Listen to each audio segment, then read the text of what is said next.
Stop it. Stop it. Maybe I'll just work home.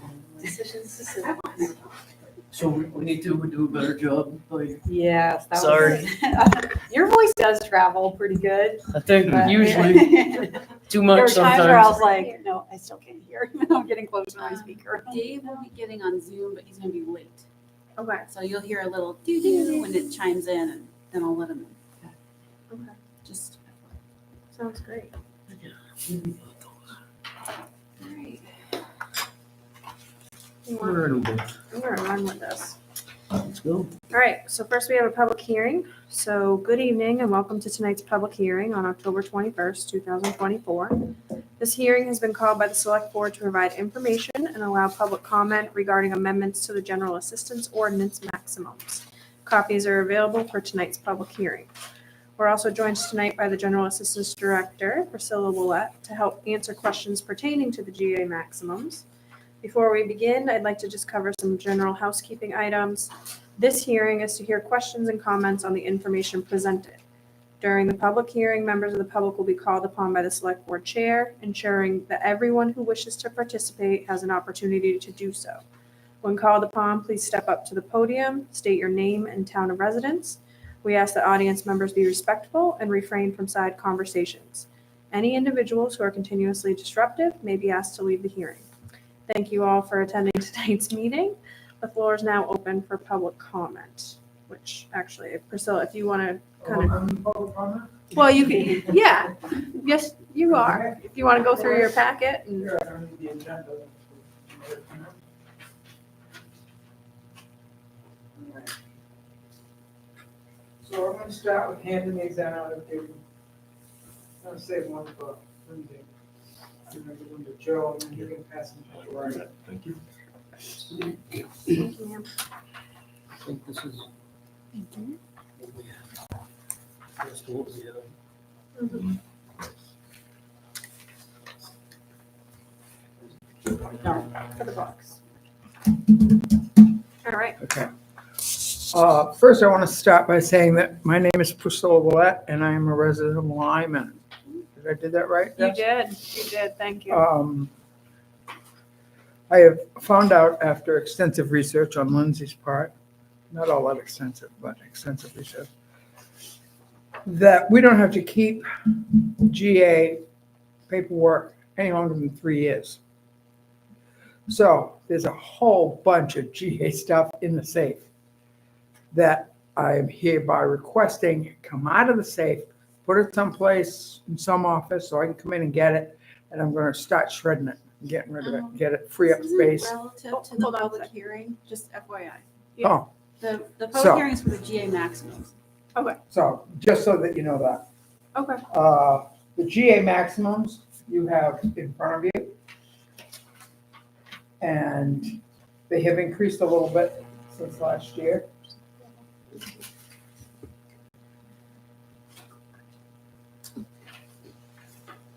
I really don't have any thoughts or comments on it, except for the fact that if you're looking at housing, for example,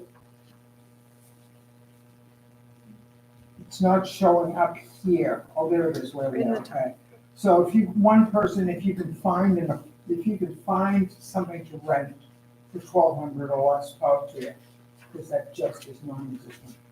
And that in and of itself is some indication of the amendments to the, to the overall maximums. Yep.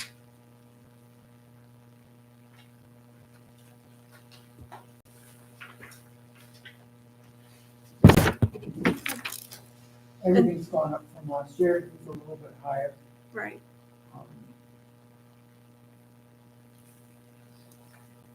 It's intended to be a one and done program. Yep. It's intended to keep body and soul together until you can find another resource. Emergency only, and because of the size of our town, we don't have a lot of zero income people. Biddeford, Sanford, Portland, Mhm. the larger towns and cities have a lot of zero income people, and then they have, therefore have repeat people. They have to carry a caseload, same person every month. Boom, boom, boom. We don't see that. What we see primarily is heat. Yep. Occasionally housing, occasionally food, occasionally electricity. But for the most part, we don't see any repeat individuals.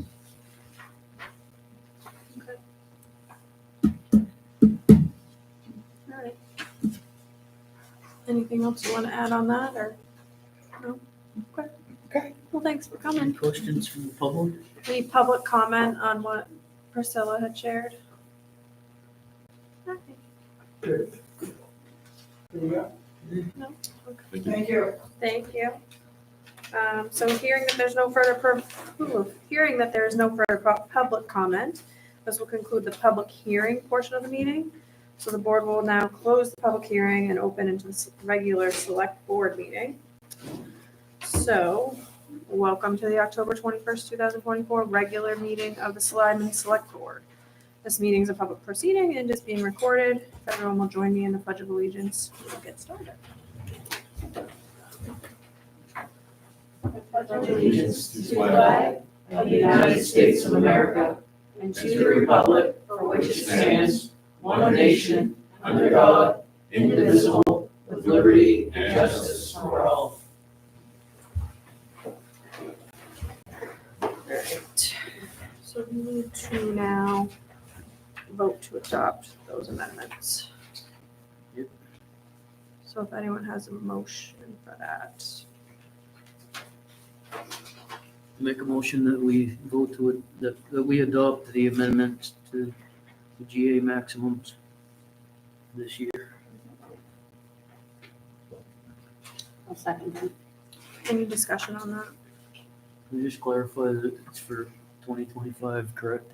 24, 25, okay. That weird overlap. Thank you. All in favor? Sorry. All in favor? All in favor? Good, okay. Sorry. Not a fan of hearing myself up there. Whew, all right. Wrong one. All right, next up, we have Lyman Historical Society. Come on up.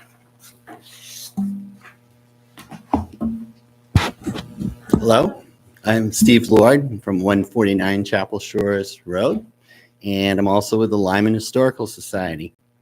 And before I get going with the presentation for that we're going to do tonight, I just want to invite everyone to come to a program we're putting on next Tuesday at 6 o'clock on October 29th at the Mason Hall. It's entitled Ghosts and Graveyards. It's going to fit right in with Halloween. We have a reading on Rolly Netto's Graveyard by none other than Joe Wagner. And we're also going to have, my wife is going to read the story of the ghost of Theodore Lyman and his house down in Kennebunk. And we have a cemetery that we've uncovered up in the Massabesic Forest. And Pat Littlefield has done a bunch of research on that. And we're going to reveal, only Pat and I know at this point, on the unfortunate demise of Moses Smith. And we're going to reveal it at the meeting next Tuesday. So if you want to find out, you're going to have to come. And finally, I'm going to tell a story that may or may not be a ghost story about Charles H. Chappell. So if you are interested, like to have everybody come and stop by, we will have some candy and some Halloween treats, and hope a lot of people will come out. Okay. So following Halloween comes Veterans Day, and one of the veterans who was very honored at the beginning time of Coxville when the community first started was a gentleman by the name of Pierce Murphy Jr.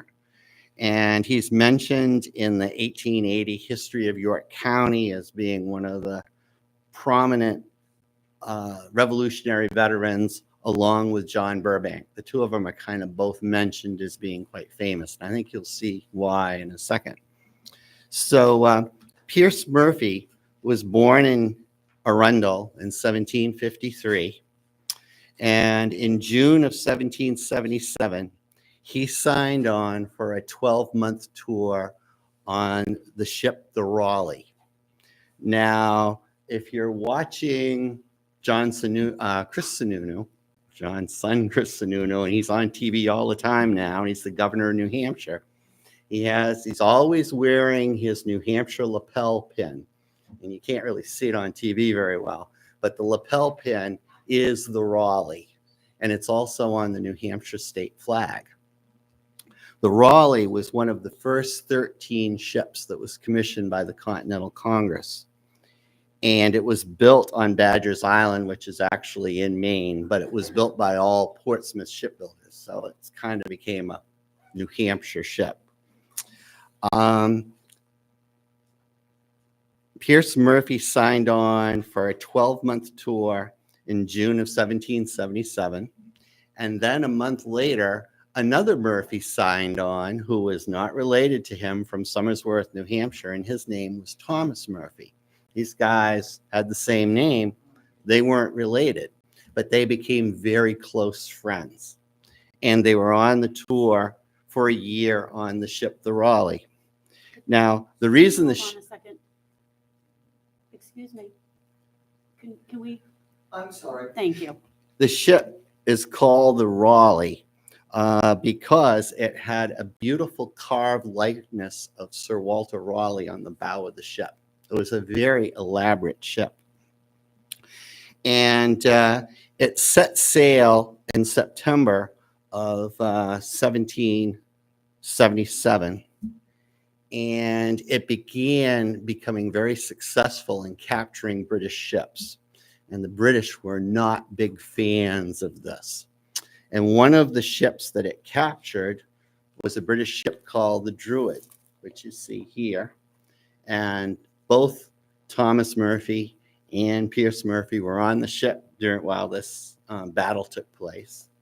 And this is a very famous painting. It's hung in the United States Naval Academy Museum before. It's a very famous painting by Patrick O'Brien, who paints a lot of famous ships.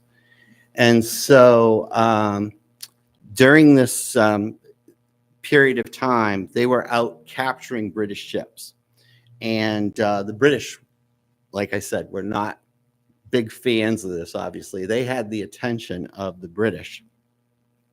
So they came back after many conquests, and the Raleigh went out with a new crew, not with Pierce Murphy, but went out with a new captain and a new crew, and was immediately apprehended by two British ships, chased it down the Maine coast to Matinicus, and they ran it aground.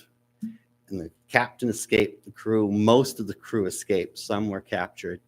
And then the British ended up floating the ship and taking it back to England, and it became a British ship after that.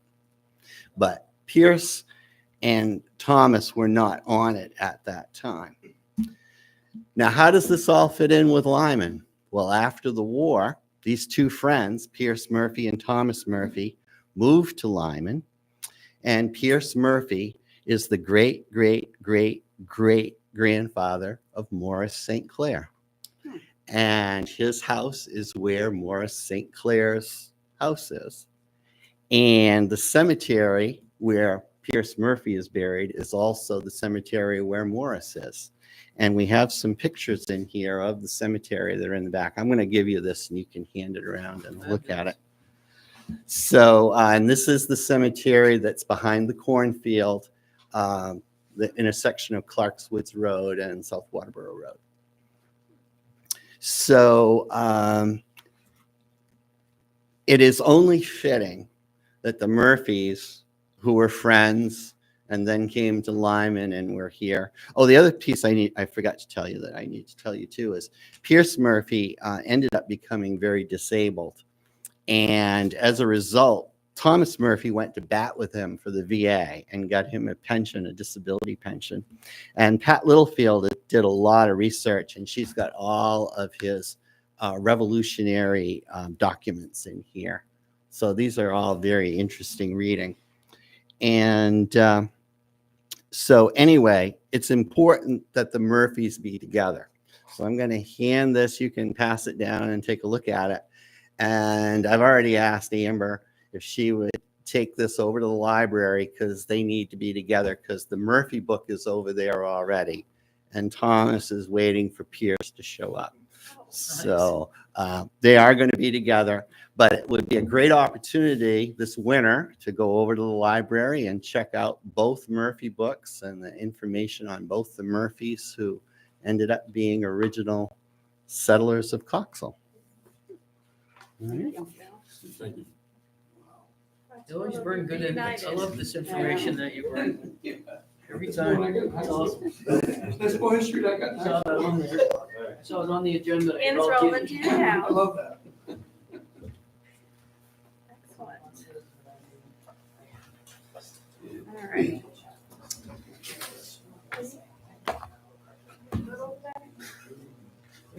Okay. Fishing again, stuff. Oh, okay. All right. So we're gonna go ahead and jump into public comment. Public in attendance will have up to 5 minutes to address the board.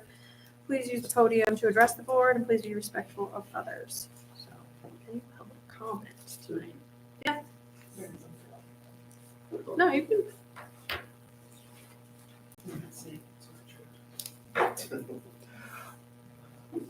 So, as I started to say earlier, I need all of the boxes that are marked for GA information pulled from the safe, which will free up the safe. Free up Yeah, some space So in the you can safe. just connect with Lindsay on that, right? Right, but I don't know if I need special permission or if Lindsay can just give me a thumbs up and say, go have yourself a full day of shredding if you want to. Yeah. So Yeah. I need somebody to get into the safe. Okay. In my presentation, you were given a copy of LD 1732. That's the new law coming down the pike about GA. Lots and lots and lots, well, lots, three small pages of reading for you about what's about to happen with the overhaul of the general assistance program. So when Eileen and I were in Augusta on Friday, they indicated that the legislature is kind of backpedaling a little bit on it. And they're going to have something out, hopefully signed into law by November of next year, right? 25. So it's not going to come upon us too quickly, but it is coming upon us. You can see that the things that are underlined are the things that are changing within, those are new to the law. So prior to this, GA was a pretty simple little program.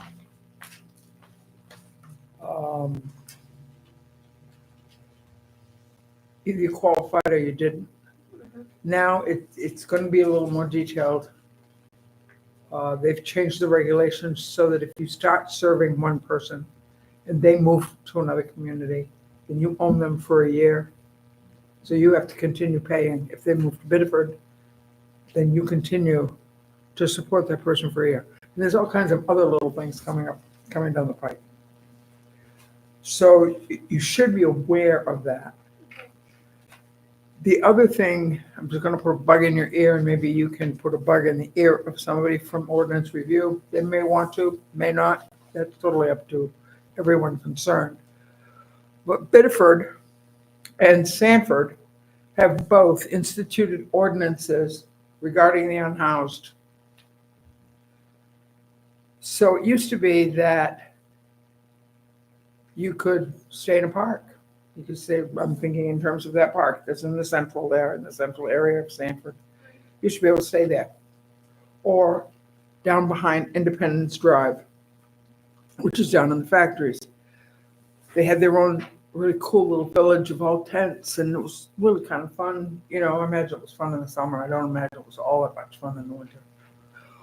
But they had a nice network of things, and the town went in and said, "You got 30 days or whatever." They went in with backhoes. They moved all these folks. So all I did was drive them further into the woods. But my point is, I don't believe that this town, our little town, has an ordinance. With the squeeze on in Sanford and the squeeze on in Biddeford, they're going to be coming this way.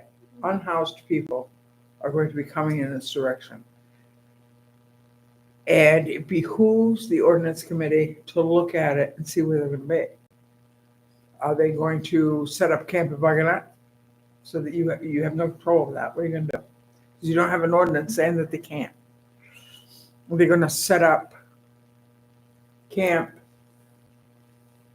on the Peach Orchard Road, out in the back? You don't have an ordinance saying they can, saying they can't. Now, being GA, I'm very sensitive to the needs of the unhoused. But I'm also sensitive to the interests of the people who pay taxes in this town. So we need to have something with some teeth in it so that we can say to a taxpayer, well, this is okay because we have an ordinance to that effect. Or to the unhoused, this is not okay because we have an ordinance to that effect. So if you want to put a bug in somebody's ear, so we can, perhaps rock and roll on that. So that's all I had. Thank you. Thanks, Thank Michelle. you. Do you mind if I say something to ordinances, just because it does come up? Yeah. We can have an ordinance, but we have no way to enforce it. The difference between Biddeford and Sanford is they have law enforcement. Right. York County Police, state police will not enforce municipal ordinances. So I don't know. I think an ordinance would be great, but we don't have any means to enforce it, just FYI. So Something to be it thinking of. doesn't say the sheriff will not enforce it. That's correct. If we have a municipal ordinance, correct? Right. Because we don't have our own law enforcement. But I think it's a conversation that we should think I think the about. conversation needs to be, We can- because Orlando's going to be in the same boat. Oh, I totally agree. I But totally. Yeah. they have contract deputies.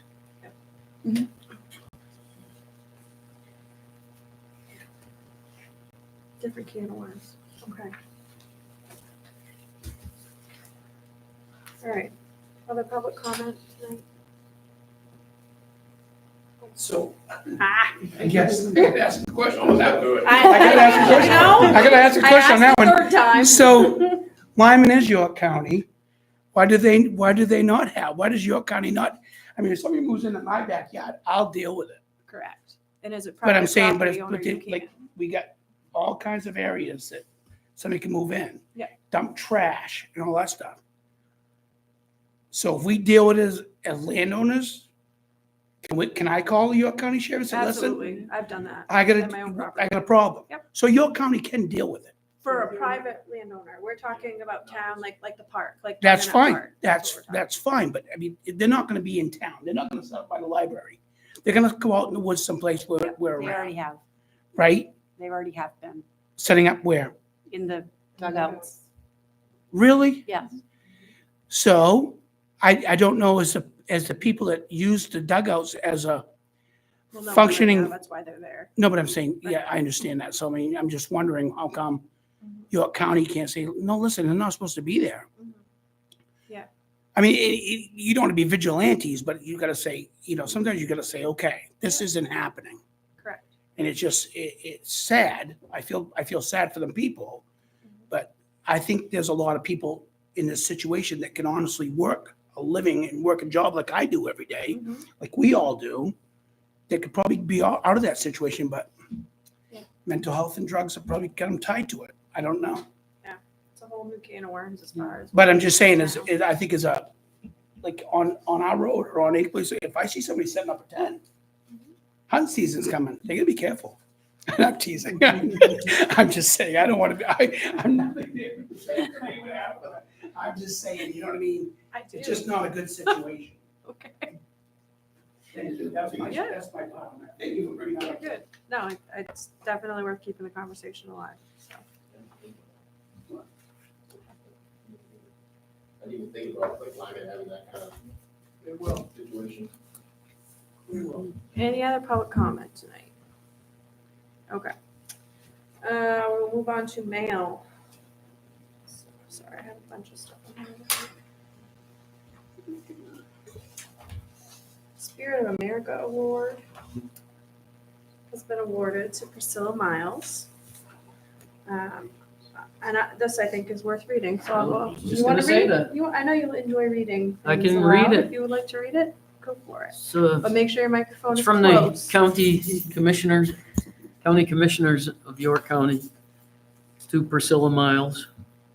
Dear Priscilla Miles, we are honored to announce that your association has been selected by your town of Lyman to be awarded the Spirit of America Award for 2024.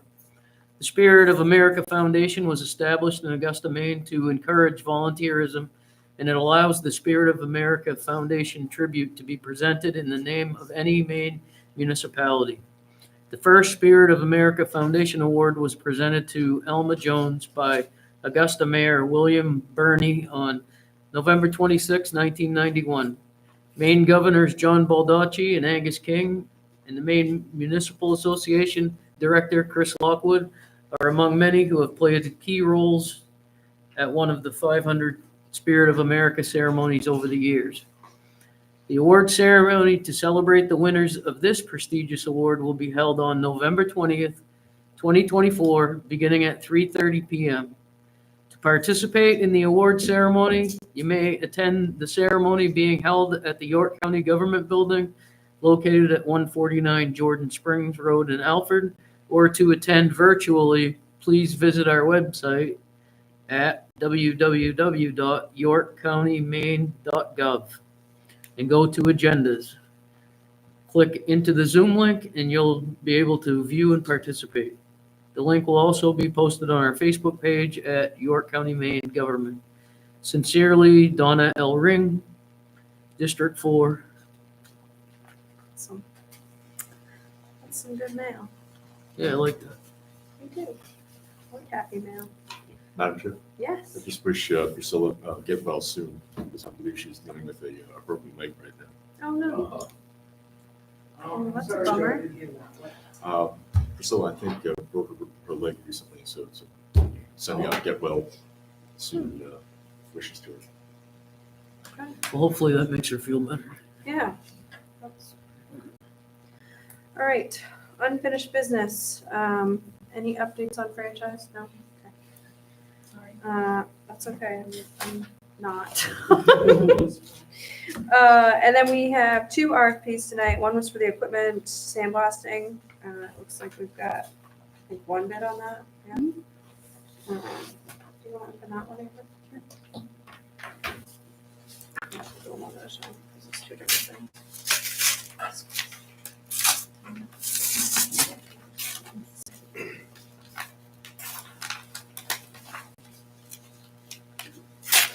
Sorry, I gave you this sealed so tight. You saved your paper at Christmas? Ew. Recycle, reuse, reduce. She's certainly not putting it in the transfer station compactor. No.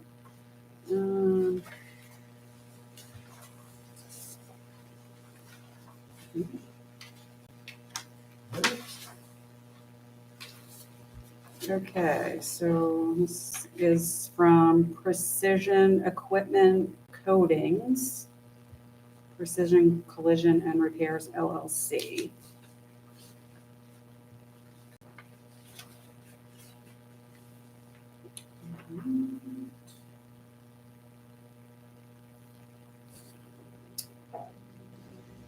Okay, so it looks like they're $23,000.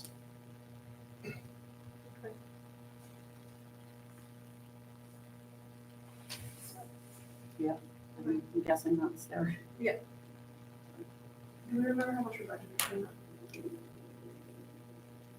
No, I think it was about that much. Okay. so I can check on budget. Okay. So it's open, it's out there, and we can check on the budget.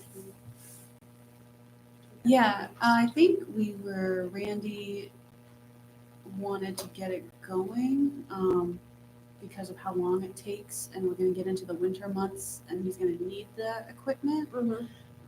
So I don't know if you guys wanna make any decisions pending follow-up, just so that he's not waiting another 2 weeks and then 2 weeks from there and whatever.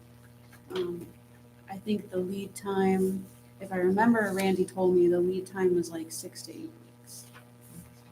And that should be included in that bid paperwork somewhere, I because don't know if they included I it. think that was, when I was looking over all the requirements, I thought that was in there. Yes. And if they didn't include it, I mean, I can reach out and ask them, but.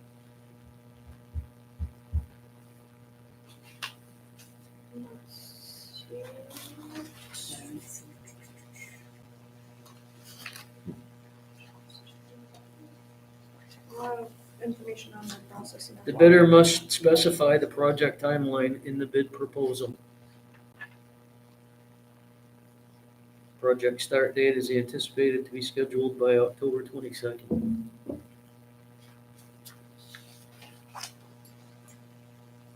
Price is guaranteed for 60 days.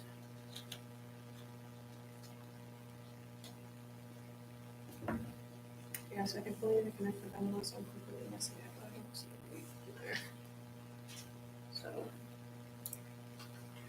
It's probably online and all of our budget stuff from last year. right. So go back and find it now. Right, but they haven't submitted any time for it, there's no time frame in this, so. I don't know.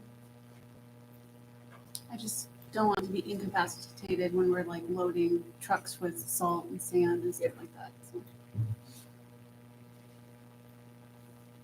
That's on how we proceed, bro. Well, since we only got one, that does make it a little, Yeah, I don't think it's out of the budget. where is it, Limerick? Yeah, we're uncertain as to how much has been budgeted for this. Well, I wanted to say, I don't want to say. I don't wanna say. 'cause I think I remember a certain number, but Same here. I'm not sure that I should repeat it if it's not the number. Okay, I had, But on I my would- notes, 12,000. Is that what you had? No, No? Okay.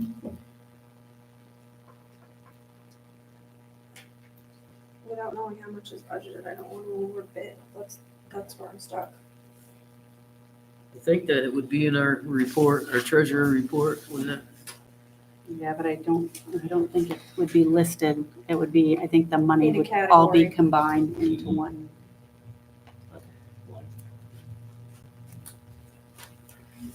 I think we got it last month.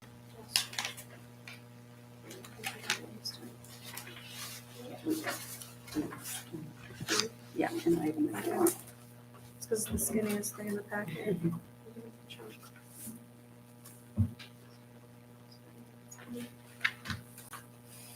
don't think it's the line, I don't think it's.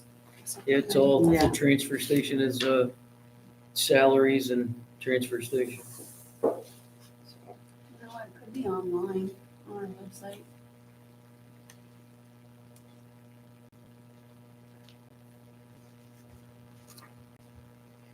Transfer station repairs and maintenance.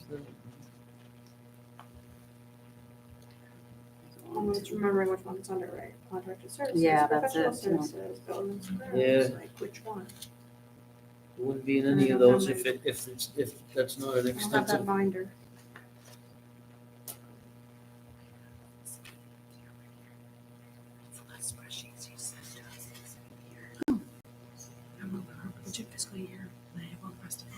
What was this? It's on our website. I thought it was for sheet 130, but No, I I don't just think it don't was know. as much as that, but I remember being surprised at how much it was and having a long conversation about how much it was and why it was Yeah. that much. But yeah, I I remember remember too, 'cause talking about how certain parts to that can be bolted on and off, and it doesn't make sense to just get. So we different did parts. repairs and maintenance for equipment, came in at 11,830. Under transfer station. So I think that's what we budgeted for, was the 11,830. Because I'm looking at the budget detail from the last town meeting, which is on our website. Yep. I'll go and look at the detail. Yeah, that's what I was So trying to essentially, find. it's a bid bust. yeah, so if we don't have it, but at the same time too, if that's what the bid came in at, that much, $23,000, I wanna know if the machine's worth $23,000. Is it cost effective? If we thought it was gonna be 12,000 or 13,000 or whatever, and it's quite a bit more than that. Okay, so all I'm saying is I hate to delay something. I don't want to hold the transfer station back, but I think there's more questions that need to be answered. Okay, before was I it- do. Can you check, Lindsay, on page 11 of our expense summary, there's CIP, transfer station equipment, Okay, 26,000. thank you. Mhm. Okay, yeah, no, that does ring a bell. So I think the repairs and maintenance was like general. General, yeah. And then the CIP, we did put it in CIP. So let me see, it's hard to look at the detail report on this little computer, but I'll pull up the summary.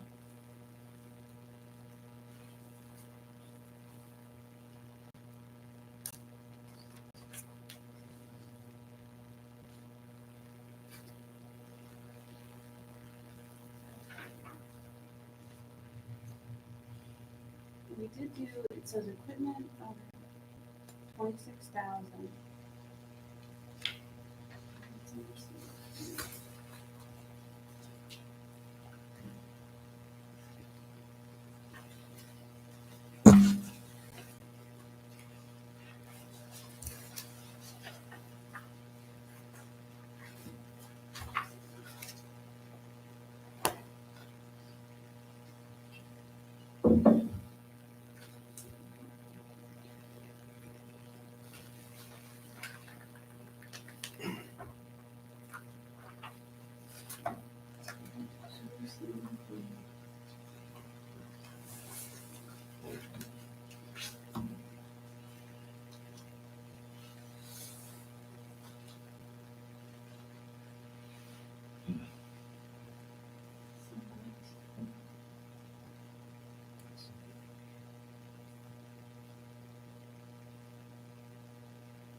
I got tires for backhoe, sandblast and paint backhoe rims.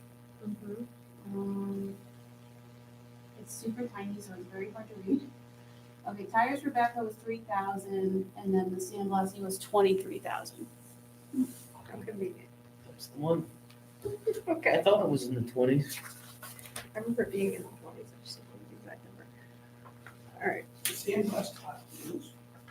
No. The whole The whole thing. thing, and Whole then tractor? The whole backhoe. What the hell is a tractor? I know it's I don't know. I don't know. I don't know the We answer. went through this during budget time. It's all in the packet. We went back and forth with all the bolt-on parts and all the different conversations Can I on ask the you a page of question? the. I can't ask it. Just One question. Okay, just one question. So is there something that we can do that,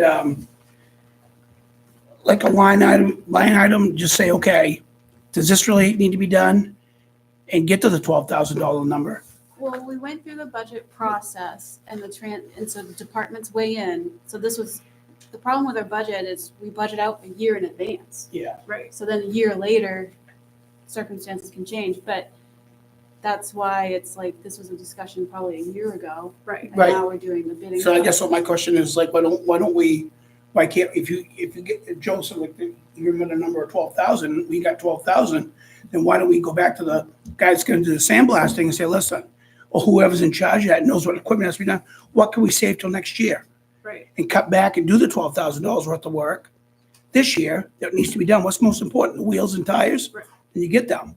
Right. And then do something else. But that's kind of where I'm going. Why try to put it all in one big ball? If something can go to next year the tractor will have new tires and new wheels. I think it's because this has been years of, we haven't done any of it, Well, which is why we came in with and the now's the 23. time to stop. I'd say next year's No, no, another but year. that's, we budgeted 23, we just confirmed we budgeted the 23, and we have the 23. We're We just did- confirming our We number. just couldn't, because we, like I 'Cause said, it's we been did a this last year process. at this point in time, like talked about this piece of Yeah. equipment I get it. and talked through every option. Is it worth keeping it? Is it worth replacing the bolt-on parts of the whole thing, like just replace them part by part? All of those types of things. So Randy had somebody come look at it too, I believe.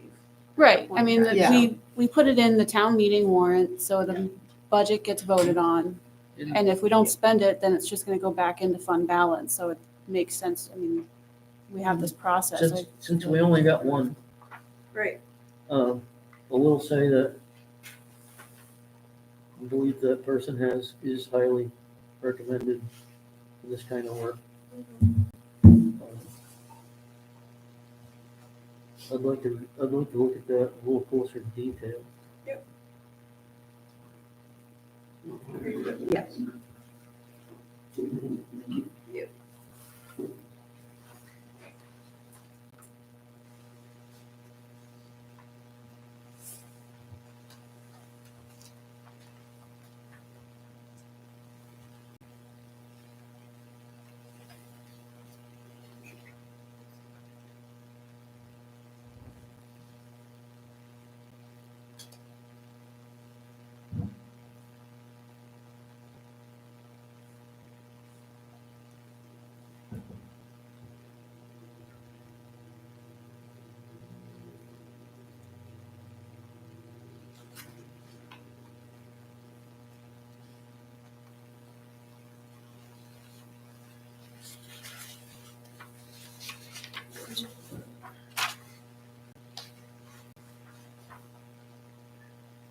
Yeah, there's not a lot of detail about when, how.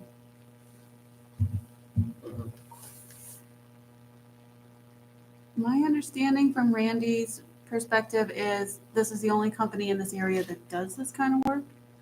And I don't disagree, like reaching out, and asking questions, or if you guys want to delay it, you can.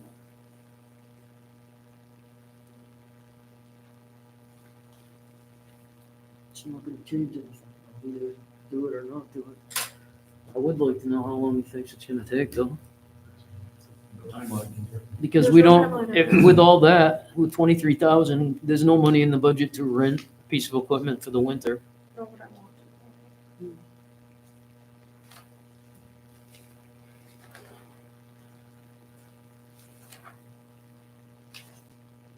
Knowing that we have a budget, I'm okay approving it pending Randy communicating with the spender and making sure timeline's gonna work for the transfer station They operation. need to, I would do that. Is that a motion? And so that's include the repair to the cab floor. The replacement of the floor, yeah.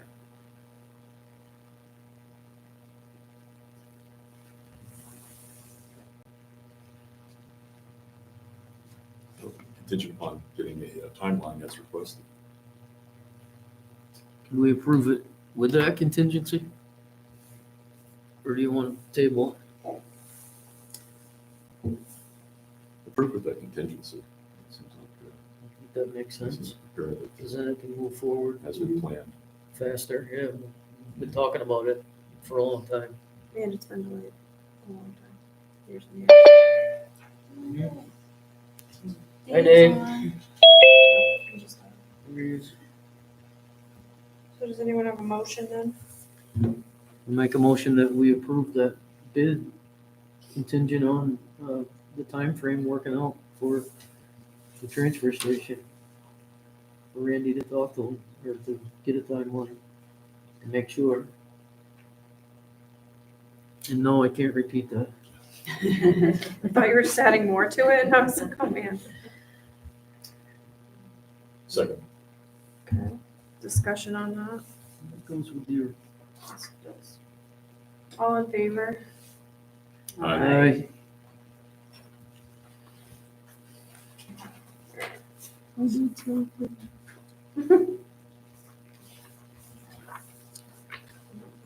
Just because I was kind of in the middle of something. You approved it with, what was it? Contingent that it Contingency? works with the transfer station operations. Okay. The timeline would work. Is Dave's here? He's connecting to audio. Okay. Don't know what that means. It means he can't hear us and we can't hear him yet until it finishes, like.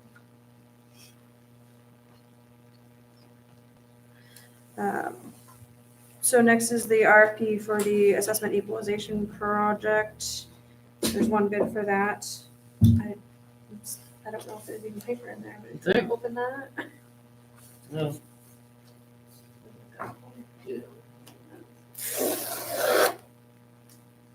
Sorry you didn't get that one. You got the one with the moving box tape. There is paper in there. Tyler Technologies appreciates the opportunity to respond to your request for a proposal for property assessment equalization project for the town of Lyman. After reviewing your request and considering existing contracts, we have decided not to respond this time. Sorry. However, we ask to keep you.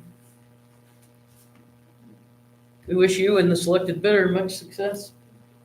Well, thanks. Thanks. Yes. That's a first. Okay. Okay, Tyler from Ohio. Yeah. Right, I'm like, one piece of doesn't. I'm like, Well, Lindsay said I have this envelope, but I don't think there's anything in it.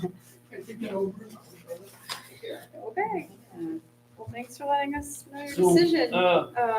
we put that out to bid again, please? Yep. Same specs? I don't care what the open date is. Do you have anything in mind? Want to shoot for like the first meeting in December? Sounds good. Yeah, I mean, I'd rather, Yeah, maybe we'll get like, another no, declination. I feel like we just broke up, so. I know. I feel like, I'm curious. Maybe this will Sometimes help. it tells you how much it costs to send something like this. I'm just intrigued that they would spend, it's an express. Anyway, okay. It's like an email or just nothing. Yeah, but no, that's kind of what it said. Yeah, but no. Madam Chair, Yes, just a couple things on assessing. yes. Came across a booklet that the town of York has online. It gives some the little overview of assessment that might be worth looking at. And I do believe that the MMA has a webinar entitled Assessing for Non-Assessors. That will be on the 14th of next month from 1 to 3. And just as clarification, I believe the town appropriated $37,500 for this last go round. But I recall that the estimate is going to be a little bit higher than that. Was there anything more in that reserve account, or was it 37? It was because we were, if I remember right, it was because we were phasing it. Right. Right? We allocated some in one fiscal year and Yeah. some in another fiscal year. Because by state law, we have to do this. Yeah. It's coming up, that's what. Well, we're Jeanette falling said. below 70%. 70%. But so far, we've got 37,500 set aside. Mhm.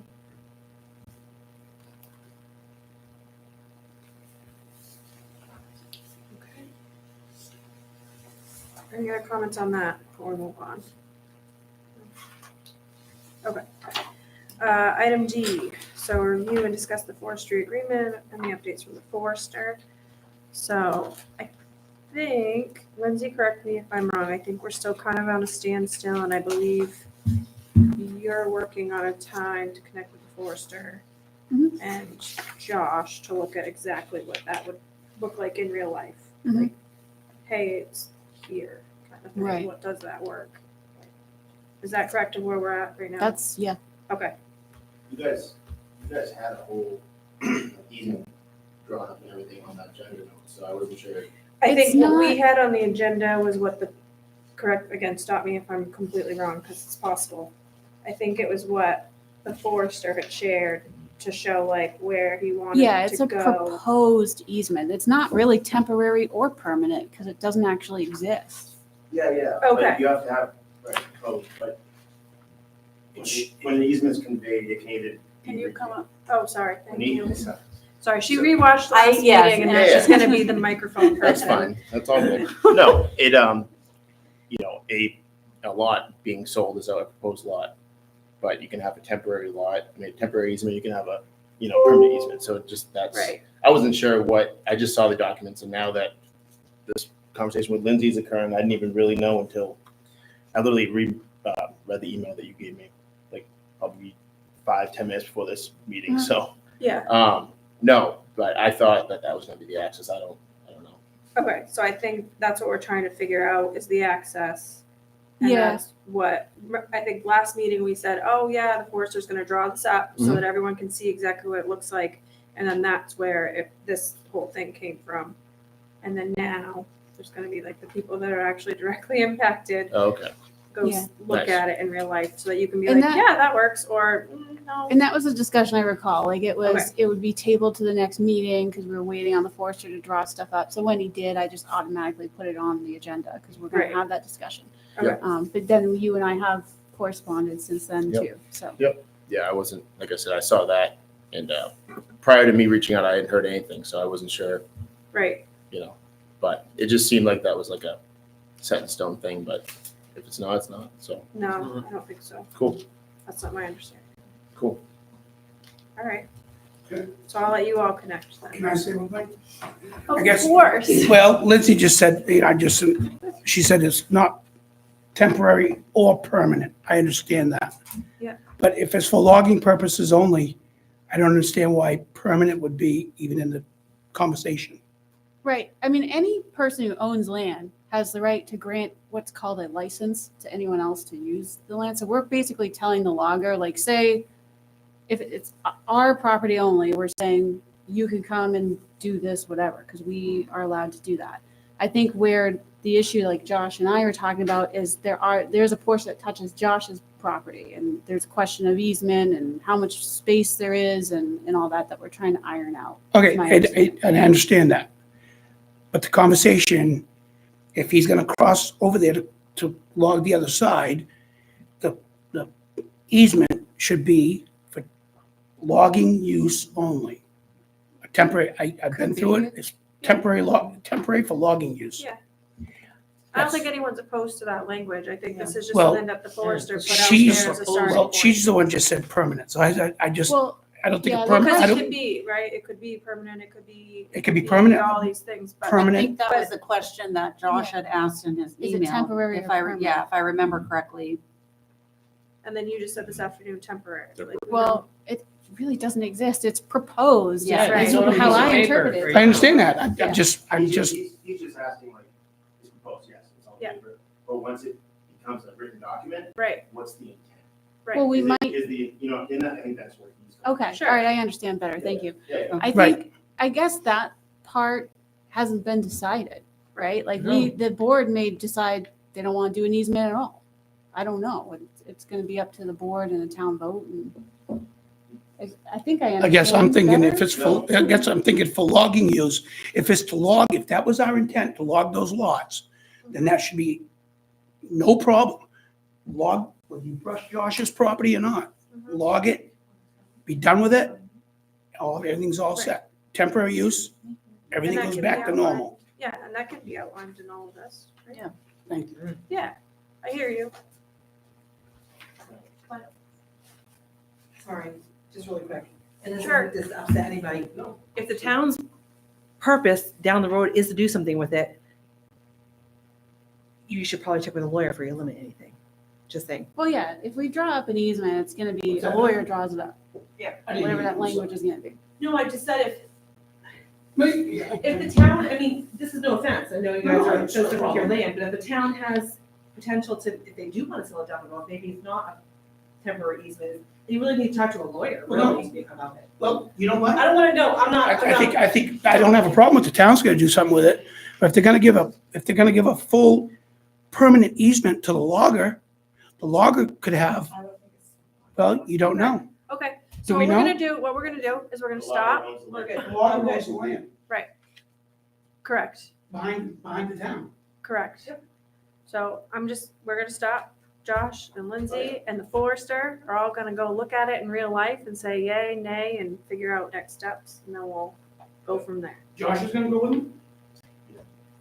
Her and I were talking earlier, but I just wasn't sure if that was, like I said, that, what was attached to the agenda Yep. insinuate a different, like I said, you have 77 Yep. feet there, it looks a little weird, I wasn't sure if they're going off like a budding piece, Mhm. you know what I mean? Right. So- And this is the first I've heard of the meeting with us. That's in the, sorry, that, That I'm was in saying the that because email. that was in the last email. Yes, Okay, yeah, which I okay. read 5 minutes for. No, no, it's fine, that's fine. I wasn't trying to blindside you Yeah. and be like, hey, you're going to a meeting. Yeah. Like, no, not trying to do that either. So Okay. what I was trying to do was put the two maps together. And what I wanted to talk to Dave about the layout, so I could actually see what this line is on this, on Oh, his okay. property. So that's, but All right, that's fine for now. okay. All right. You Okay. are, for those two plans before, you're looking at a parcel mapping, which is tax maps, Yeah. and then you're looking at a boundary survey. Well, that's, all right, and that's why I was saying, I want to see Yes, what, That's how what you're does, looking at. The bigger plan is boundary survey, which is stamped by a certified municipal, it's a licensed land surveyor. Right, And the GIS parcel maps are just best guess, you know. I right. mean, Lindsay can educate you guys on that. Okay, TBD. Still. FEMA floodplain management ordinance, emergency enactment, thanks guys. Emergency enactment, we have to do one more of these? Yeah, technically in accordance to your Yeah. charter. I know. Yeah. but isn't this what we're voting on? Yeah, 2 weeks? We got 15 covered for days? that little chunk of time. Okay, Just So- want to dot our i's and cross our t's. because We it's don't wanna- exactly the same as the last one we adopted. Put a little So- blurb there Huh? in your packet, a I little. see this, little blurb. So, Nope. So I'll make a motion to extend for emergency purposes pursuant to municipal charter section 3.13, the ordinance entitled FEMA floodplain management ordinance in order to retain Lyman's ongoing status as being part of the NFIP, which is the National Flood Insurance Program. So moved. any discussion on that? And that would be in effect until November 5th. Correct. Should that be part of Well, it's going to be voted on November 5th, Right. so if Yeah, it right. passes, then it? That supersedes If it that. doesn't, I don't even if want it to go doesn't, we'll there. talk about it at the next meeting, I guess. All right, all in favor? Aye. All right. I think Dave's with us now. You in the box, Dave? Can you hear me? Hey, there he is. All right. Sorry about that. You're good. Cyberspace. How are you? All right, so we are going to move on to department and committee reports. We have a fire chief all hands report, as well as, it looks like they've given us a copy of the personnel policy. And real quick, I spoke with Matt. Yeah. He wasn't able to come in. He was going to come in tonight, but he couldn't. So the only changes he added was the 2 holidays added in there because that's what they budgeted for this year. So they're just Okay. making the policy compliant with what they budgeted for. It was 2 holidays, the day after Thanksgiving and Juneteenth. And, yeah, could have told him, we went over that in our fire commission meeting. Awesome. And so we approve this? Or we You just- can, and then I think he's going to take it to Dayton and get Yeah. their approval. Yeah, okay, Transparency, I like it. both towns. So do we need a motion to approve the, I would love a motion if you have one.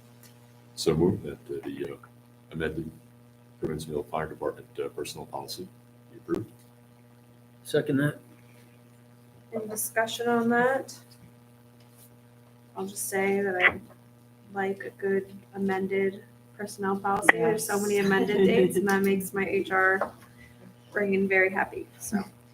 All in favor? Aye. Aye. Excellent. Madam Chair, before we move on? Yeah. I just want to mention what an outstanding open house the fire department had. Yeah, that was recently, fun. Particularly for the kids. And also just like to give my commendations to the Goodman's Mills Fire Department and County Sheriff's Department for their response last Friday to a serious accident at the intersection of 111 and Kennebunk Pond and Day Road. Special commendation to a person who has devoted years of service to our community and who continues to do so. Norm Bilodeau, who arrived on the scene and was directing traffic.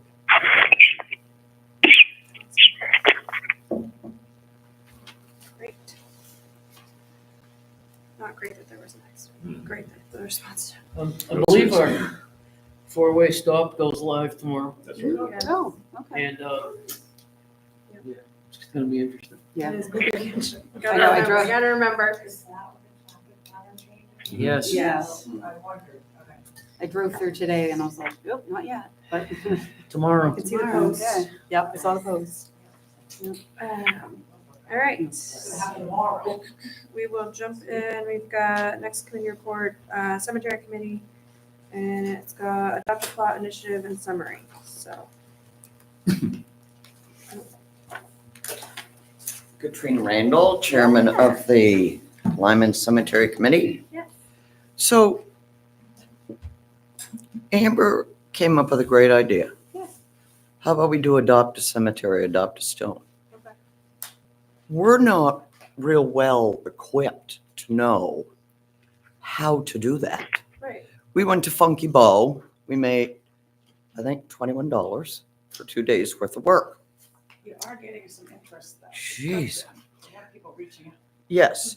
So here's the scoop. Number one, I don't know if you guys got any of the paperwork about this, but I will provide you with sort of a conversation Lindsay and I had back and forth, and also about ownership and operations of cemeteries in the state of Maine. Every cemetery except Veterans Memorial Cemetery established under Title 37, blah, blah, blah, be owned, maintained, or operated by a municipality or other political subdivision of the state, a church, a religious or charitable society, or by a cemetery association incorporated, provided in such and such a section. So I did some research. There are towns that suggest that people could come and adopt a grave or adopt a cemetery. I made some forms for that. But I have to be perfectly honest with you. This is not our bailiwick. You know, we like cleaning, picking up, doodly-doo. In all honesty. Hanging out, picking up sticks. Right. So do you have a form like this? Did you get one of these? Yep. Okay. So there's an idea. We have this 15-year-old boy and his parents who want to adopt Peach Orchard. Super. We have TD Bank that wants to adopt or work on cemeteries. Now, the liability is always the issue. We know that we're covered by the town.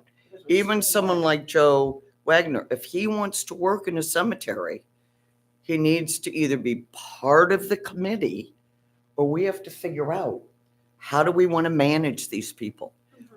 I don't want to manage anymore. I've been doing this for 12 years. And I love what I do, but honestly, I've been here for an hour. And not that I don't love you all, but really, I'm kind of exhausted.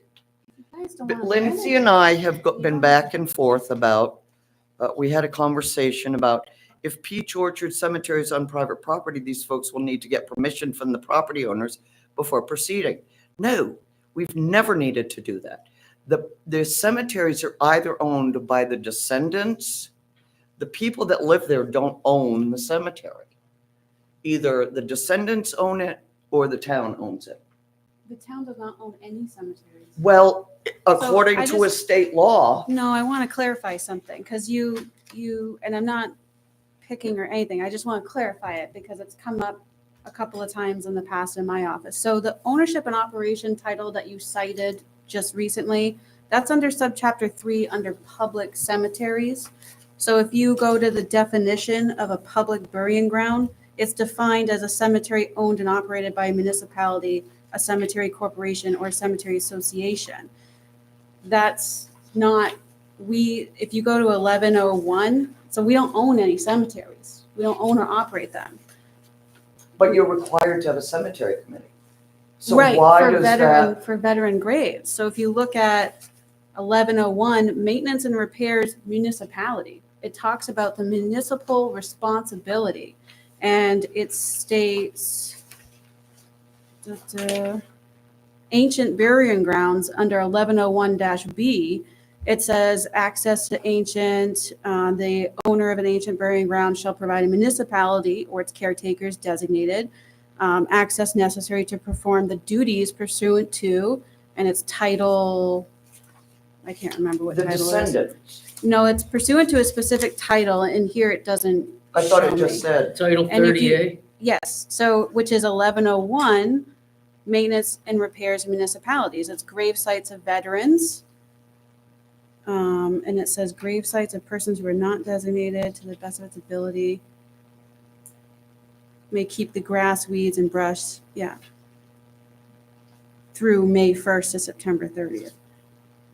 So when I thought the same thing. I used to think that all the ancient cemeteries was, had to be maintained by a cemetery committee and it was our responsibility. But the way I read this is that it's specific to veteran graves. And it's not to say we couldn't, if no one else is maintaining these other areas, we couldn't just weed the grass or something.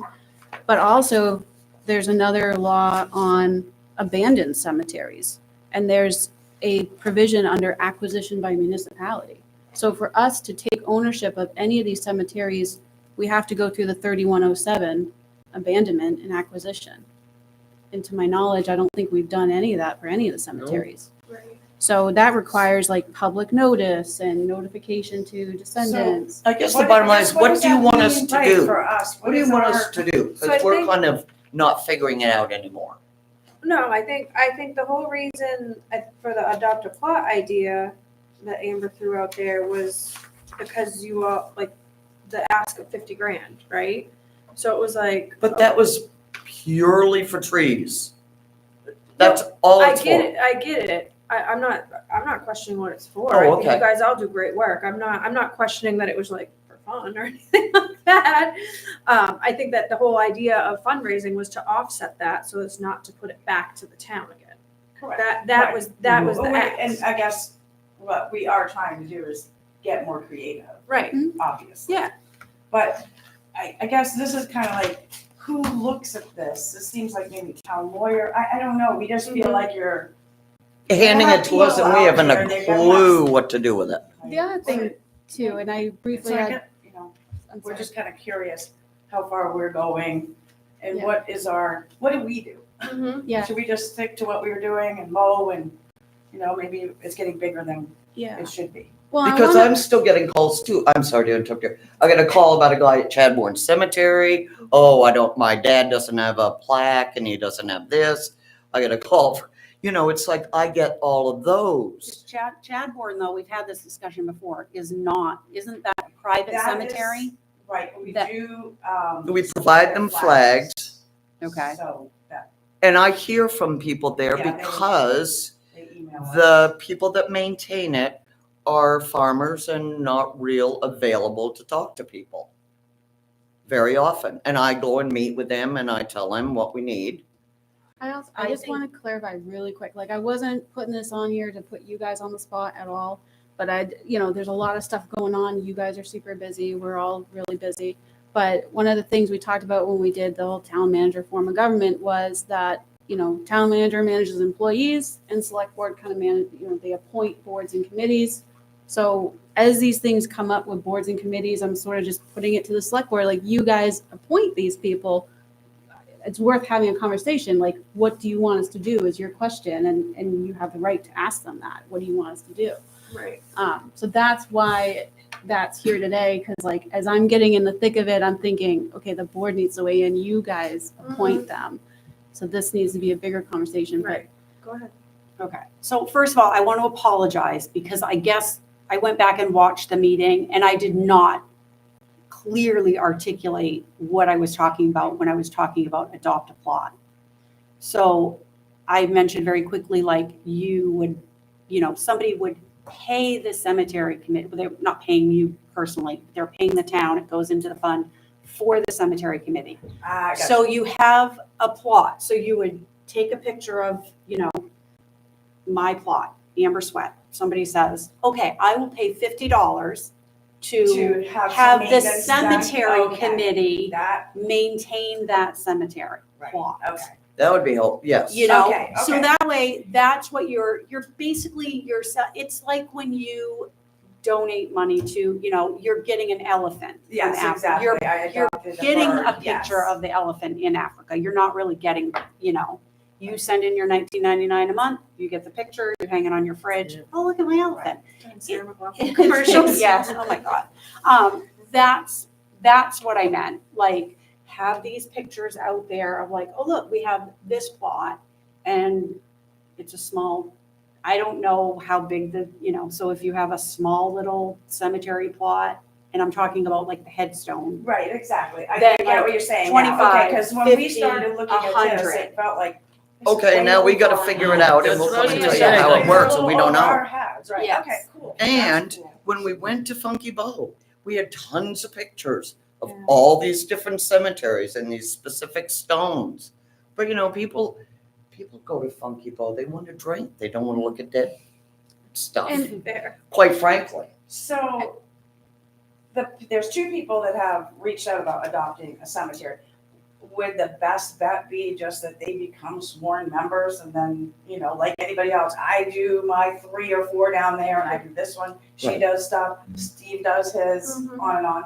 That would probably just be, Yeah. because that would for just those be two like people so who want much, to do the labor so first. much Yeah. simpler than, Well, like that's her and why I I are brought like, up the veteran thing, right? So like our cemetery committee is technically by law appointed to maintain the veteran plots. So I don't know, I'm not versed in these cemeteries as you guys are. So if they're adopting a plot that's not a veteran, Well, I don't think know if that it were, works. it would be only But I, veterans, because that's But all that the I cemetery also- committee is required to maintain. right, because we don't. I would So- say that, but I think that wouldn't you they've say taken about it further than 90, that. 85 to 90% of them have a veteran? it's quite. Honestly. I can't remember it, I think it's 75% or somewhere right Yeah. around there. Mhm. But that's fine, and that's fine if somebody, because this family that wants to, it's a veteran's grave. Okay. The other person said she'd just be willing to adopt one and just do the caretaking. And I just told them both that we're going to a meeting to figure out, how this Logistically sends how you it forward. Yeah, So I would think that the simplest thing would be just to become I a would- sworn member like we are. I think that's the best case, because otherwise, it seems to me, we're making it really, really difficult and convoluted. And then And somebody's I don't gonna- want to overwhelm anyone. I'm so grateful for the Yeah. volunteerism, for the whole thing. I know what it took to get this going. Right, yeah. I remember, and I don't want to make it a burden. That's the last thing I want it to be. Yeah, But You really it seem began to feel because- like that. because We you were all- spending a you all lot of have time trying to figure poured all your- this out. Poured your energy into it. Right. I mean, it's so vastly improved from where we started. It's not even funny. The matter of fact that these things are all plotted. That never happened before. That was never going to happen. That is amazing to me. Like, And that I- blows me away. Thank you. And I feel much I better. believe I should come to the budget committee tomorrow night, that meeting, because it's all, Doing work quarterly. They're not. all right, the Yeah. reason I'm saying is because, it's only because, if I need to explain what we want our small amount for flags and plaques and what we want for trees, to come and explain that if we haven't, because, it would be great again to have pictures of all these cemeteries. But what I put in my write-up to Jeanette was, until the town has a website that can support that, we have to keep getting phone calls and telling people, and, funeral homes call me, I need to know this, is it flat, do I need grass, do I need to roll something out? you know, we get these calls. I get a lot of them. It'd be really good if you come to the select board workshops when we start doing the budgeting with the select board, which we haven't scheduled those yet. But It's usually on. December, January-ish. And I do want to say too, like, I think I'm totally hearing your guys' frustration and trying to figure this out. And I don't want this to be a burden on you guys at all, but I would kind of take this as an opportunity to make it your own. Like, certainly you don't take one person's idea just because that's what they said to do, Yeah. but like, make it how you guys can manage it, how you feel you can manage it. In honesty, I don't want to. Yeah. I mean, I And hate if to that say that, is but I'm the case- doing this. I mean, we figured out how to do GPSs. We took the guys that used to go out there and put a flag somewhere near a cemetery. We've done, I'm sorry, I guess I'm just tired. I know. That's And there's fair. And no I, shame you in know, saying and that. then this became such a, No, and I Incredibly do apologize big to you guys. thing. That was absolutely not the intent at Okay, all. so, well, well, good. Yeah, go ahead. So, and this is just my opinion, but I feel like if somebody is contacting you from a funeral home, I get the calls from here too. that shouldn't be happening. They don't know where the cemeteries are. People don't Oh, know. it's for genealogy. Sometimes people For call. genealogy. No, I get them for the funeral homes. I get them from Sue or somebody else might call and say, hi, so-and-so is looking for their dead relative at but they don't know where they're located. That I could understand, but if a funeral home's calling to ask, Who do you should want we them to roll- call? Well, your job as the cemetery committee is to maintain veteran graves. right, which I love doing. Unless they're I going, like to be. so they shouldn't come to you until they're already in the ground. But they don't know where to put them in the ground. They Then I don't know think what that's the something that access that you as the cemetery committee should redirect them, whether To- it's, yeah, This is the To- problem. to, To who? to the state, if they're private cemeteries, whoever is maintaining, like whoever owns that cemetery. Goodman's Mills, I've They- had several calls for them. They have a have, whole they have their association. whole association. Yes, but this has been for 11 years. I will send them on to them. Yeah, I think that, and the same as with Chadbourne Cemetery. That is a cemetery where people are paying to be Right. buried there. It's not something that the taxpayers of Lyman should be maintaining that cemetery. The people that are buried there have already paid money. And I'm guessing that they're paying in part of that to have that cemetery plot maintained by the Chadbourne Cemetery. So I think that those calls, when you get that, unless it's a call that, hey, I'm looking for a veteran cemetery, or grave, you know where it is, those shouldn't be answered by you. I think those should be directed to, I mean, I hate to put it on Lindsay as the town manager or somebody in the town office. Then as soon as their website's strong, Lindsay and the town office people will be able to do that. Until that point, I don't know how they will. They're gonna have to contact one of us anyway. Priority budget item, fix the website. You know, we can't- I know I don't mean to sound, but it's like, they can't call the family. Family doesn't necessarily know. They're dealing with somebody who's deceased. So I'm not about to say, well, I'm sorry, I don't know, I'm the wrong person to call. But aren't you the Lyman Cemetery Committee? Yeah, we are. You are, but that's where you say, but our job as the cemetery committee is only to maintain veteran graves. And that's once they're in the ground. I mean, that's just, if No, I that wasn't makes sitting, sense. if So I I wasn't get that. sitting on, I You would could figure still out feel how that we respond. on the same side. That would be my comment, sitting on that side as well. And I think we're just so used to it. Yeah, Do you know what I mean? Yes. We're just so used to it. and feel free, it's Sheila, right? Okay, I have your, are you the Lyman Cemetery 2019? Yeah, Okay. Yeah. I'll email you and maybe we can talk about some fundraising ideas, Yeah, that's cool. you know? All right, well, good. I'm feeling much better because like I said, I have a couple good. people that are interested in getting involved Right, out and there. then TD We Bank, need- too, we also have the Yeah, TD let 'em Bank. come we apply. need hands. And we need to reply Have to them them. apply. Yes. You want Sorry, ladies, before you go, I believe it was just last year, the legislature created a Maine State Cemetery Preservation Commission.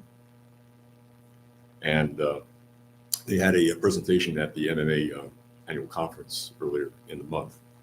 And from what I gathered, what they were doing was providing information to clarify things in terms of legalities, in terms of ownership and responsibility on cemeteries. Now, Helen Shaw is the chair of that commission. They had someone from the Maine Realtors Association and also from the Town Clerks Association as well. My assumption is that the information that they had at that session would be available on the MMA website at some point. I will look it up. Yeah? Okay, yes, the Okay, Maine cool. State Cemetery Preservation Commission. I tried to find a website for them. There's a Facebook thing out there for them. But again, Helen Shaw is the person who's the chair. He's a ferret for information. Sorry. Thank you. Thank you. Thank you. Take care now. Sorry. You're all over it. You're good. You're good, Jill. How'd that feel?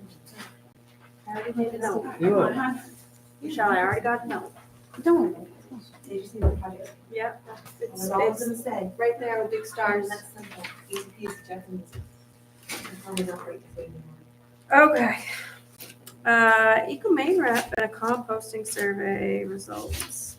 The composting survey results. I should say. Yes, so we did a composting program survey. Thank you, Lindsay, for putting that out. I think it was out for a month and a half, maybe, Decent numbers. something of like that. responses Yeah, I was comparatively. quite impressed. We got 118 responses.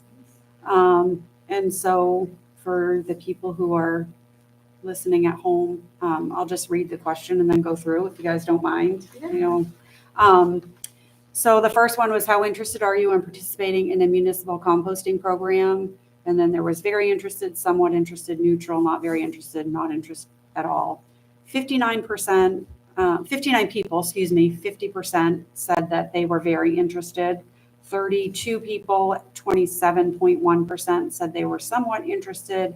15 people were neutral, so that's 12.7%. 3 people were not very interested, and that's 2.5%. Not interested at all were 9 people, and that's 7.6%. And then the second question, what would motivate you to participate in composting program? And you could select all that applies. One was environmental benefits, cost saving on waste disposal, availability of compost for personal use, convenience of drop off or pickup locations, educational resources on composting, and then other. So 78 people, 66.1%, was the same number for environmental benefits and cost savings on waste disposal. And then 66 people, 55.9%, like the availability of compost for personal use. 72 people, 61%, like the convenience of drop off and pickup locations. Educational resources on composting, 30 people, and that's 25.4%. And then other, there were 13 responses, but it looks like only 4 people actually filled in a response, which was having a place in Lyman where leaves could be composted. Another, I feel Lyman is too spread out for any kind of composting venture. If we were more compressed, could work. I applaud the thought, but don't think it would work. One said significant tax savings, and then one said nothing. So then the next one was, what concerns, if any, do you have about municipal composting program? Again, select all that apply. 54 people at 45.8% were concerned about odor and pests. 63 people, 53.4% were concerned about cost to participate. 46 people, or 39%, about the inconvenience or of service locations or schedules. 36 people, 30.5%, were concerned about uncertainty about what can be composted. 22 people at 18.6% had no concerns, and then 4 people had other but there were no replies in the other box. Then would you support the municipality allocating funds to start and maintain a composting program? 54 people at 45.8% said yes, they strongly support. 31 people at 26.3% said yes, somewhat support. 21 people at 17.8% said they were neutral. 3 people at 2.5% said no, somewhat opposed. 9 people at 7.6% said no, they strongly oppose. Then question 5 was, how frequently would you be willing to participate in composting activities? Weekly, 60 people at 50.8%. Biweekly, 23 people at 19.5%. Monthly, that was 7 people at 5.9%. Only occasionally was 12 people at 10.2%. Not interested in participating was 16 people at 13.6%. I don't want to bore everybody with this. Sorry. How important is it to you that the compost generated by the program be available for community use, e.g. in parks, gardens, or for personal use? 68 people at 57.6% said that was very important. 21 people at 17.8% said it was somewhat important. 22 people at 18.6% said they were neutral. 1 person said it was not very important, and that was 0.8%. And then 6 people said not important at all. That was 5.1%. The next question, would you be willing to pay a small fee to participate in the composting program if it helps offset costs? 19 people said yes, willing to pay a fee at 16.1%. 51 people said maybe, depends on the amount of the fee, and that was 43.2%. 34 people said no, not willing to pay a fee. That was 28.8%. 14 people said I would prefer the program to be funded through taxes or other sources, and that was 11.9%. And then question 8, how likely are you to recommend the composting program to others in the community if it meets your expectations? And that was 70 people said they were very likely to recommend it at 59.3%. 19 people said somewhat likely at 16.1%. 21 people neutral, that was 17.8%. 1 person said not very likely, and that was 0.8%. And not likely at all was 7 people at 5.9%. Question 9, would you be willing to attend an educational session before participating in the food waste diversion program? 59 people, which was half, said yes. 17 people said no, that was 14.4%, and 42% at 35.6% said maybe. Question 10 was, would you consider volunteering your support to a food waste diversion program in the community? 12 people said yes, 10.2%. 54 people at 45.8% said no, and 52 people at 44.1% said maybe. And then the last question was, you could subscribe to our email list, and it looks like we got 27 new emails, so that was good. So I was very optimistic with the results of the survey. And so I would like to see about setting up a kind of just a like roundtable discussion with the community and gather ideas and ways that we could make this work. And I did talk to Randy. He has vacation in November that he wasn't sure of. So I was thinking maybe sometime in December, if there were some dates that would work out, like maybe a Monday or Thursday. I'd be willing to do it on a Friday or a Saturday to see how many people would come to discuss it and share some ideas. I could try to see if some of the educators from EcoMaine could come. So that way they'd be able to, you know, answer some questions that people had right then. I kind of would like to try to do that in December because I think the waste diversion grant program opens back up in February. And so that's where I would like to try to get the money to see if we could fund it through grants, through this grant. Would EcoMaine have like another town maybe that like has somewhat recently like implemented it, so that they would be able to kind of? They're not through EcoMaine. The people that came to the seminar that I went to, Mark King, no. That is a program. Yeah. I'm not sure if they're in the area though. Yeah, no, I'm just wondering Right if there's now. another town or somebody, Um, somebody that we could look to say, hey, you have this, how did you start it? Yes, there are some that are, most of them that they talked about in the seminar, and I can get that information. They're more up north. And I've actually thought about taking a drive up there. Girls' Day. So, Good for you. So I don't know if you, Lindsay, knowing the calendar for the room, I'd be willing to have it at the library as well. If there wasn't, I know that pretty much every night seems like there's a meeting here.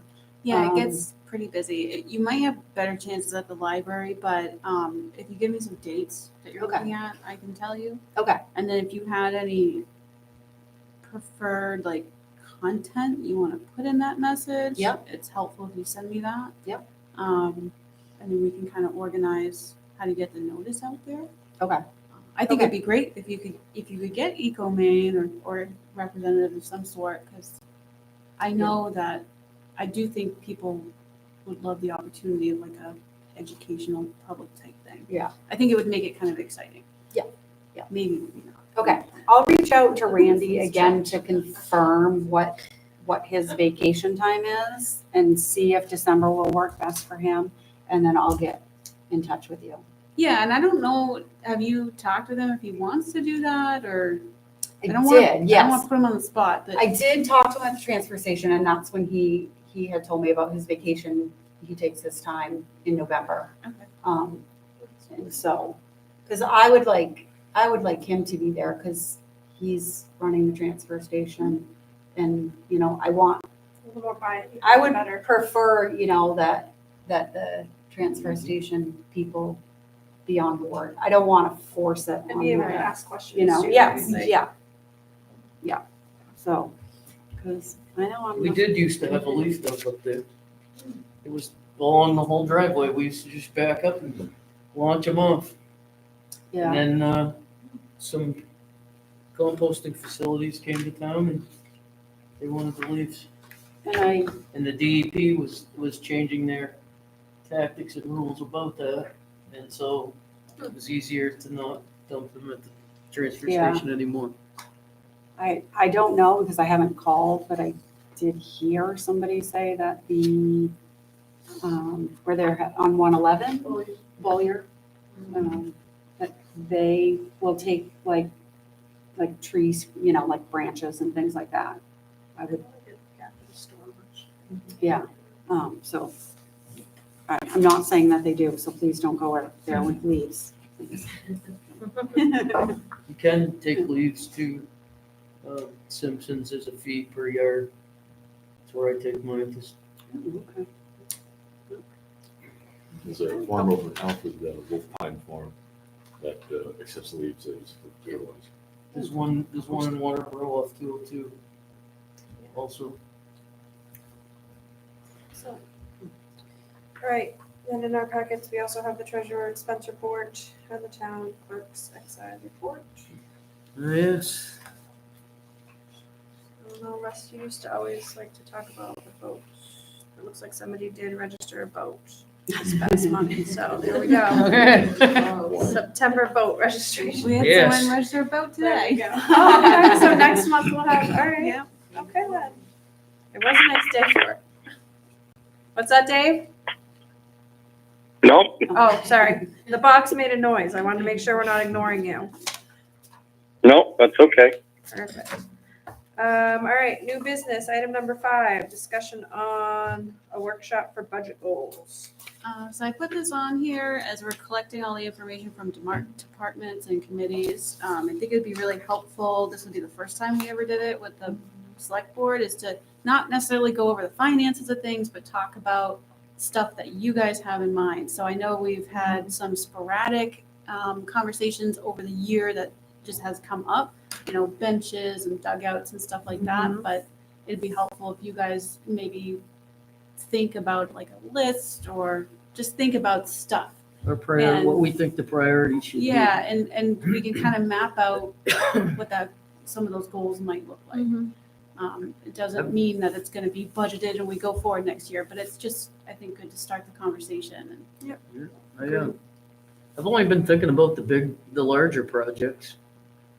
Like expanding the town hall and getting Bunganut Park underway. Yeah, Prioritizing things and move forward. I mean, I feel like we do need a bigger space here for sure. That, in my opinion, that's the priority to me.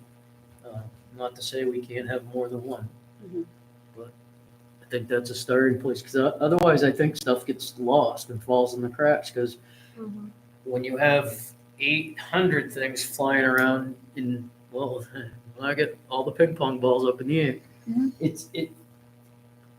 they escape, forget, or it's overwhelming because there's just so much. That's what I thought of when I was thinking about what a wonderful job the committee at Bunganut has done so far in getting things in line. Because when I looked at that, I mean, I could see the finished project, but it was stunningly overwhelming to think about where would you start? It's so Yeah. I'm a processor. So and it could be big or small. I mean, whenever we talk about stuff in select board meetings, it comes up, and I'm just gonna use like benches and picnic tables and stuff. I make a note and I stick it in a folder. And when budget season comes around, I take my folder out and I got all my list of everything we talked about for a year. nice. Of like, okay, this has to be replaced, or this is broken, or I know that there's some outlets out back here that don't work anymore. So just those little things we try to keep in mind, but it's easy to miss stuff too. We sometimes get through town meeting and then somebody will mention, oh, this water over here is like murky and brown and it's not drinkable, and it's like, oh, it'd be great to know, in advance. We could budget if we had to, we could find out what we need to work. Why didn't you know about that murky water a year ago? I know. When we were talking about When it. Because nobody nobody said registered a boat, so So just stuff like that is my idea, but no, I like that. I mean, that's a better method than never saying anything and it gets through the cracks. So yeah. I like it. As a committee member, it was nice to have them to fill out. Yeah. Good questions. And it's like icebreaker questions. It wasn't anything like you had to stick to it, but it was just to drive conversation. Oh, that's good. What are you thinking for a date for? Well, we have next week. I'm pretty busy, and then the week after is the election, so it might be the 12th is a Tuesday.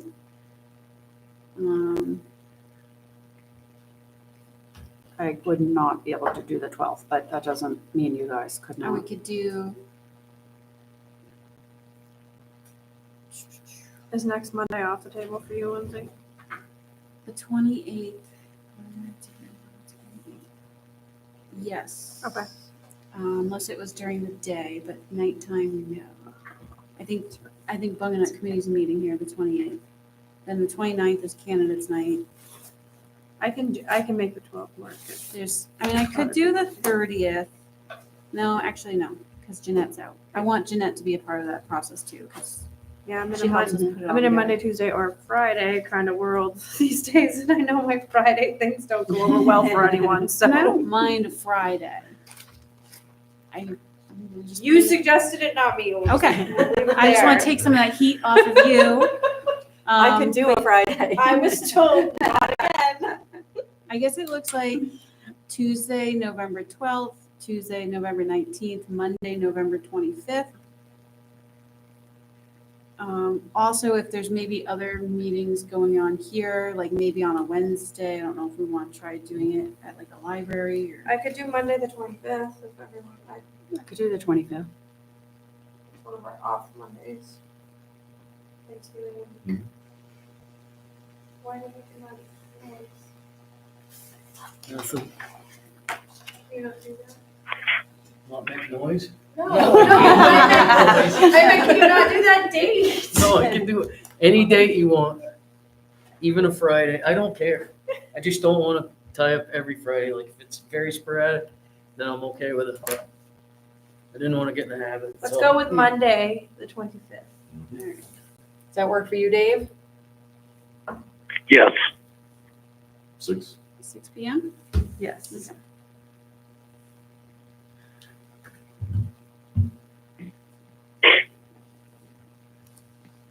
That brings me to another question. We have November open.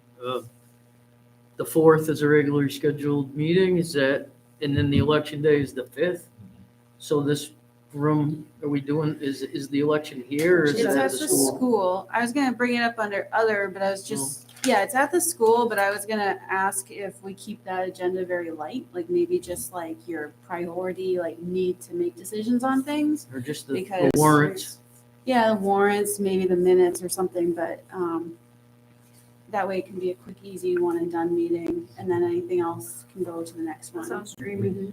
Okay. I would, since this is our last meeting though of this month, Oh, yeah. I would like to make it be known that on election day, I'm planning to be around. So if anybody needs anything, you need a runner. I mean, I've had times in the past now, it's at the school, it's a little different, but I remember one election that the line was out the door. There was people actually parking cars out here, you know what I'm saying? And we were going in and out and the light bulb burnt out on the, in the vestibule. So I had to get the ladder and replace the, you know, but I was here and able to do that. And that's the kind of thing that I think would take the pressure off any of the poll workers or anyone else. So I'm planning to spend some time there. We'll keep it in mind. Yeah. So if you need a runner for food or whatever you need, I'm gonna be your huckleberry for that. I'll be the election huckleberry. It's a new position, I just. I know, I'm like, okay, here we go. Goodness gracious. All right, and move right along. Into item number 6, the minutes. We're gonna review and approve the minutes from October 7th. Yep.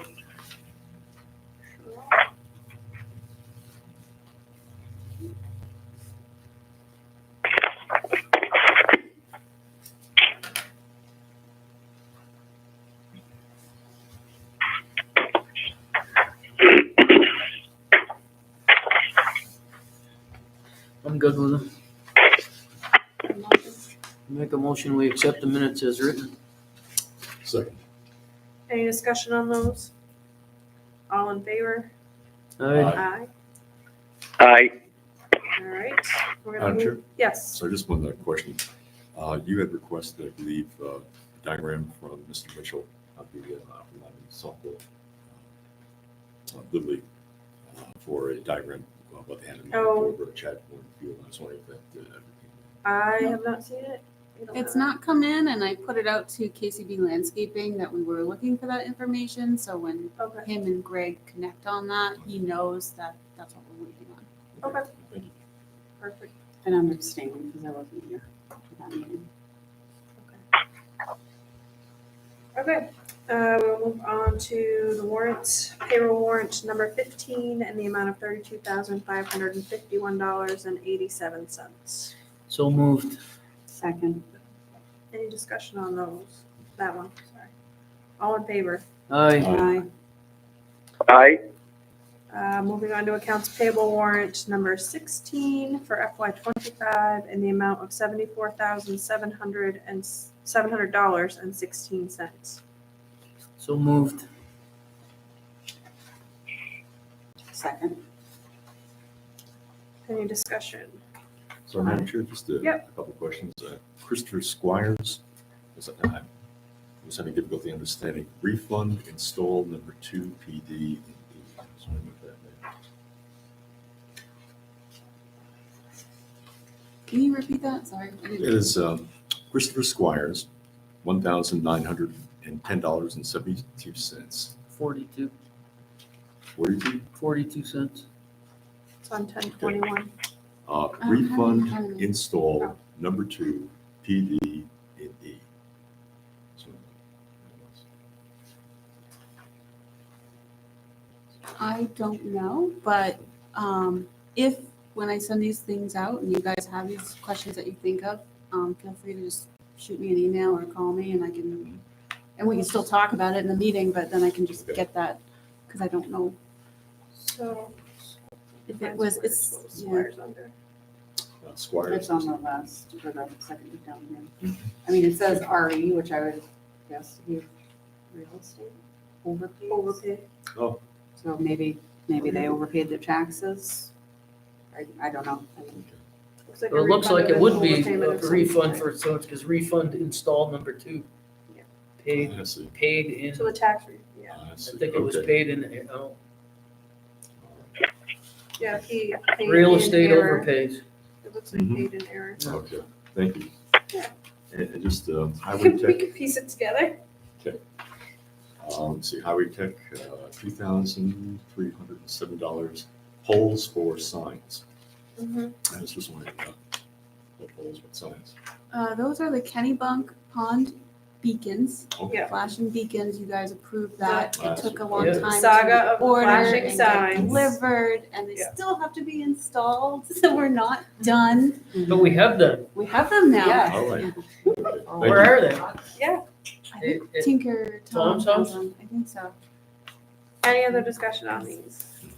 Just the EcoMaine payments for the month of September for MSW was $13,844.06, and recycling was $1,193.40. So, All right. All in favor? Aye. Aye. Aye.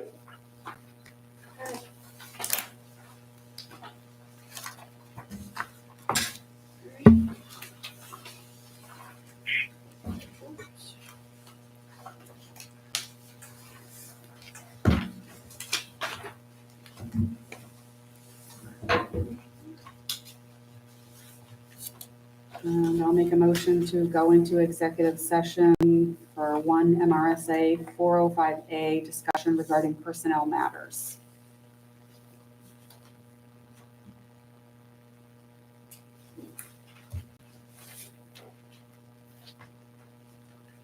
I'll second that motion. Any discussion on that? Just quickly, I know it's kind of odd in state law that says a motion to go into executive session must indicate the precise nature of the business. And that kind of, Precise nature is personnel matter. well, does it deal with an individual's reputation and right to privacy? If in personnel, yeah. Right to And it would- privacy. That would fall under that. All in favor? Aye. Aye.